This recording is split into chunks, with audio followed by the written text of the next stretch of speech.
Fellow Toastmasters, I have figured it out. I know the secret of life. In this speech, I'm going to share with you the personal experience that led to this wisdom. I'm going to let you in on this secret, as well as give some examples on how we can apply it within our own lives. My story begins before I was even born. 3 months pregnant with me, my mother, Rebecca Peterson, was diagnosed with breast cancer. By the time I was born, her cancer had progressed. She would get better, and then she'd get worse.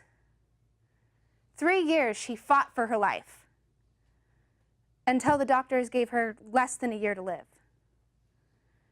When my mother became bedridden, my grandmother Joan turned her den into a hospital room for her to die. And every Saturday and every Sunday, my father would take my older sister, my 2 older brothers, and I to go visit our mom. It was spring.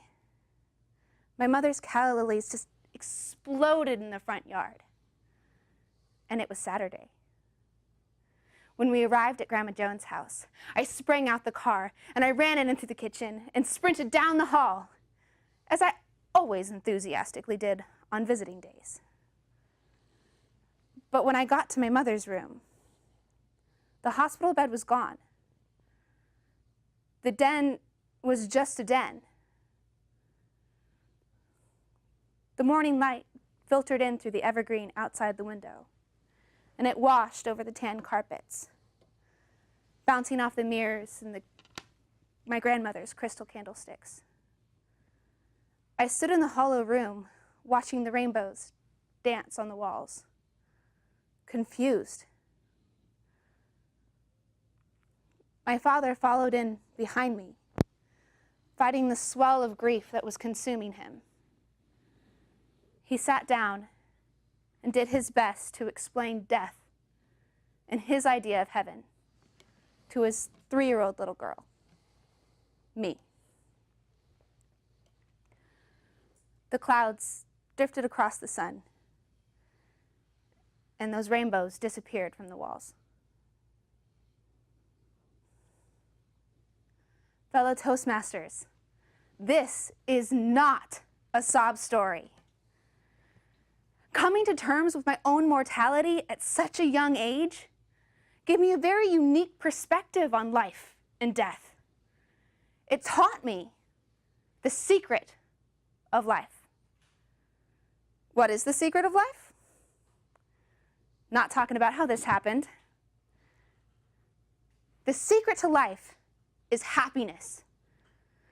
You see, just as courage is not the absence of fear, happiness is not the absence of sorrow, but it's a choice.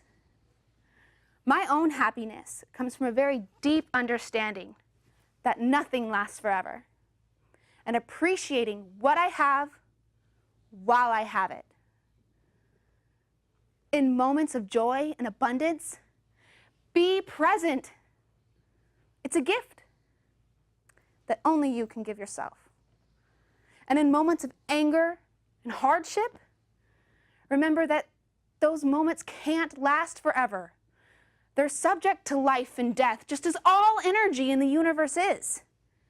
And if you find yourself overwhelmed by the bills, by work, by the kids, take comfort. We're all gonna die.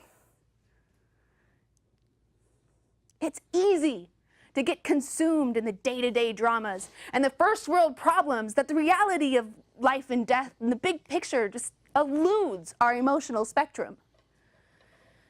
For instance, the Wi-Fi on transit will not let me download anything. Ever find yourself in a technological rage? My computer knows. I sure have. First world problem. Where I see so many of us getting it wrong is that we'll think that happiness is having or doing what you want. But the flaw in this thinking is that it puts distance between you and your happiness. René Descartes, the father of modern philosophy, once said, "I think, and therefore I am."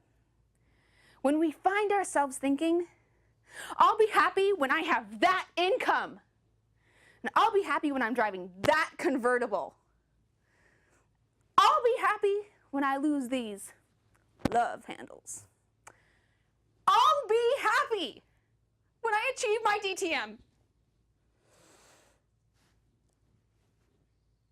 What we're really telling ourselves is that I'm not happy now.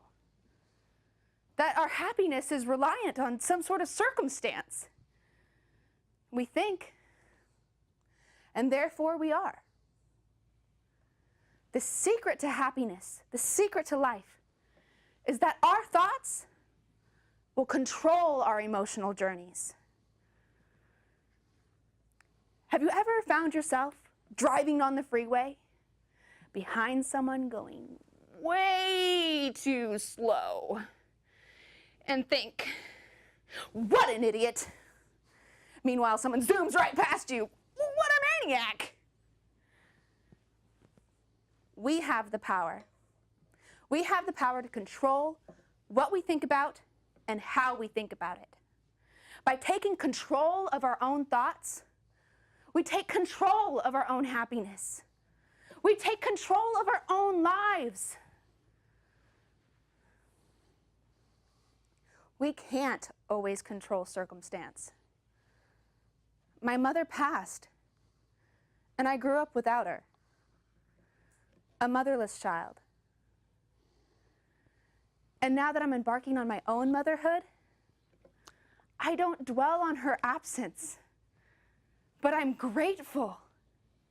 I'm grateful for the family I get to share this with, and I'm grateful for my friends. And I'm grateful for the loss that taught me this gratitude, the secret of life.